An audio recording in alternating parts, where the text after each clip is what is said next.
السلام علیکم ورحمۃ اللہ۔ بھائی، یہ جو معاملہ میں آپ سے ڈسکس کرنے جا رہا ہوں، یہ انتہائی اہم نوعیت کا معاملہ ہے۔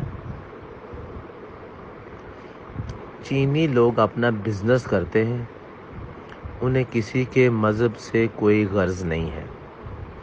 مسلمان عید میلاد النبی سیلیبریٹ کرتے ہیں، چائنا والے مختلف چیزیں بنا کے اپنی چیزوں کو بیچتے ہیں۔ ہندو ہولی کا تہوار مناتے ہیں تو چائنا والے اپنی چیزیں بنا کر بیچتے ہیں۔ کرسچن کرسمس کا تہوار مناتے ہیں تو چائنا والے اپنی چیزیں بنا کے اس تہوار کے لیے بیچتے ہیں۔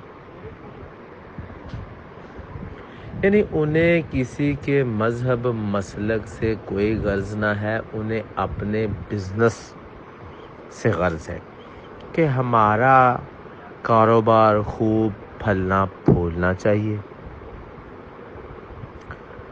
اور وہ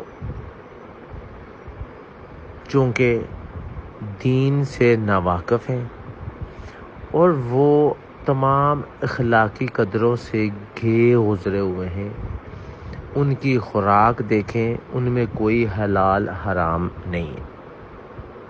کتا بھی کھاتے ہیں، خنزیر بھی کھاتے ہیں، اور کاکروچ بھی کھاتے ہیں، وہ سانپ بھی کھاتے ہیں، وہ چھپکلی بھی کھاتے ہیں۔ لیکن انتہائی تکلیف دہ بات سامنے یہ آئی جب پتہ چلا کہ چائنا میں ایسی فیکٹریاں موجود ہیں جو سور کی ہڈیوں کو کاٹ کر ان کو کارآمد بنانے کے لیے وہ تسبیح بناتے ہیں۔ خنزیر کی ہڈی سے وہ تسبیح بناتے ہیں اور پھر اسے ہول سیل کرتے ہیں سعودی عرب میں، سعودی عرب کی منڈی میں۔ چونکہ مسلمان پوری دنیا سے سعودی عرب آتے ہیں، اور جب وہ عمرہ کر کے واپس جانے لگتے ہیں یا حج ادا کرنے کے بعد واپس جانے لگتے ہیں، تو وہ اپنے دوست احباب رشتہ داروں کے لیے گفٹ کی شکل میں جائے نماز، تسبیح، ٹوپی ایسی چیزیں خرید کے لے جاتے ہیں تاکہ اپنے رشتہ داروں میں، دوستوں میں ان کو ایز اے گفٹ کے طور پہ دیں۔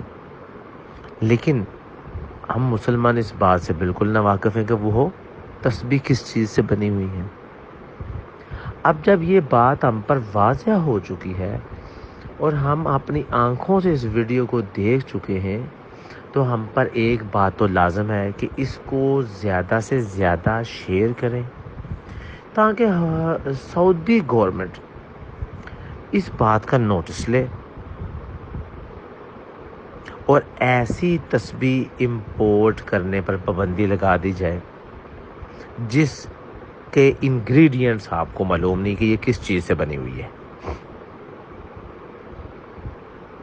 اور ہم پر بھی یہ لازم ہے کہ ہم بھی ہمارے پاس جو تسبیحیں ہیں ان کو چیک کریں کہ ہم عبادت کرنے کی غرض سے اپنی جیب میں تسبیح رکھتے ہیں اور مسجد میں لے جاتے ہیں، کیا ہم وہی سور کی ہڈی کی بنی ہوئی تسبیح تو نہیں استعمال کر رہے؟ تو برائے مہربانی اس بات پر غور کریں اور اس ویڈیو کو زیادہ سے زیادہ شیئر کریں تاکہ زیادہ سے زیادہ مسلمانوں کو اس بات کی آگاہی حاصل ہو۔